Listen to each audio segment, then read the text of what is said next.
जय श्री माधव। आज जो मैं आपको भविष्यवाणी में 52वां अध्याय आपको बताने जा रहा हूँ, जल प्रलय। भगवान कल की जल प्रलय के माध्यम से संसार में म्लेच्छों का बड़ा विनाश करेंगे, इसके बारे में रचना है। जो भी डिजास्टर हो रहे हैं जम्मू कश्मीर में हुए, चाहे वो पंजाब में हुए, हिमाचल में, उत्तराखंड में हो रहे हैं, तो वो सब जो है वो भगवान कल की लीला है। उसी के अकॉर्डिंग जो है वो जल प्रलय भी हो रहा है। ग्रंथ कलि कल्प गीता प्रभु दिए दिगारु सागर बड़ी ब दक्षिण करी बगादी होई लहड़ई पड़थी मारी बड़ बेड़ू को भेदी। इसका अर्थ है, पूर्व दिशा से समुद्र का जल पतन बढ़ेगा और दक्षिण में स्थित देश जल में समाधि लेंगे। उसी समय श्री जगन्नाथ धाम की और समुद्र की लहरें आएंगी और समुद्र की लहरें श्री जगन्नाथ महाप्रभु के मुख्य मंदिर में आकर टकराएंगी। समुद्र लहरिये माही पीढ़ी बठी पाप भरा हेब जहू बड़ पड़ा बढ़ देवड़ू आसीन बदान करीबे सेहू। यहाँ महापुरुष अच्युतानंद जी लिखते हैं, मनुष्य कर्त पाप के कारण समुद्र किनारे लांग कर सारे विश्व में अशेष क्षति साधन करेगा। इसी कारण जगन्नाथ क्षेत्र में भी समुद्र किनारे लगकर मुख्य मंदिर तक जाएगा और उस समय जगन्नाथ मंदिर के मुख्य सेवक जो सेवा में कार्यरत रहेंगे वह समुद्र देवता वरुण देवता की आरती करेंगे।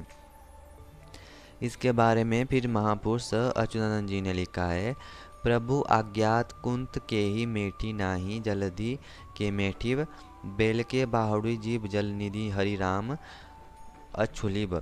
यहाँ महापुरुष लिखते हैं, जब जगन्नाथ मंदिर के मुख्य सेवक समुद्र देव की आरती करेंगे तब समुद्र देव अपने स्थान तक लौट जाएंगे।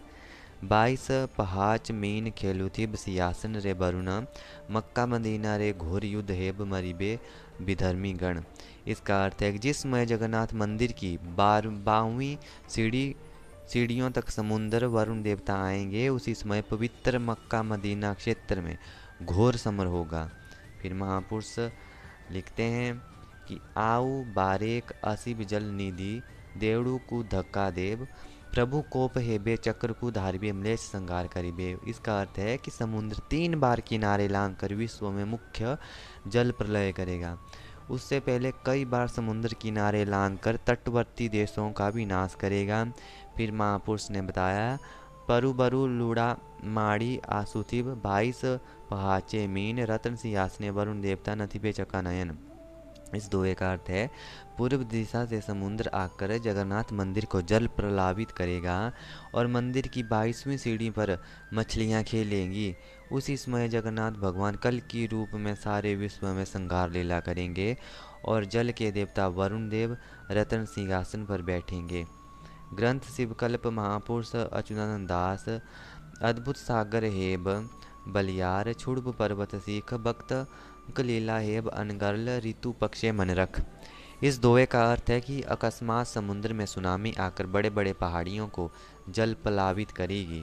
उसी समय सारे संसार में कल की भगवान के भक्तों की लीला और भक्तों की संख्या बहुत बढ़ेगी।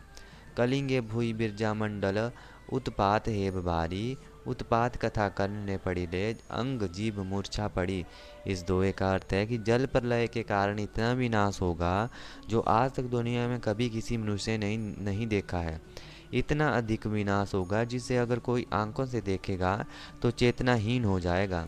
यह विकराल विनाश लीला गुप्त संबल क्षेत्र पर होगी। उत्तर मेरु पिघलने के कारण दक्षिण में रहने वाले विश्व के देश जल प्रलय की चपेट में आएंगे और विश्व में सभी देश जल प्रलय होगा। नदियों में ऐसी बाढ़ आएगी जैसे कभी इतिहास में किसी ने देखी नहीं होगी। बारिश से प्रभावित अचल में जल प्रलय से घर संपत्ति और मनुष्य के लिए विनाशकारी स्थिति सृष्टि होगी। पहाड़ियों के मुख्य अंश टूट जाएंगे और विश्व में जल प्रलय के कारण बड़ा भयंकर विनाश होगा और कहीं नदियों के माध्यम में, कहीं बारिश के माध्यम में, कहीं तूफान के माध्यम में, कहीं सुनामी के माध्यम से अति विशाल जल प्रलय होगा। जय श्री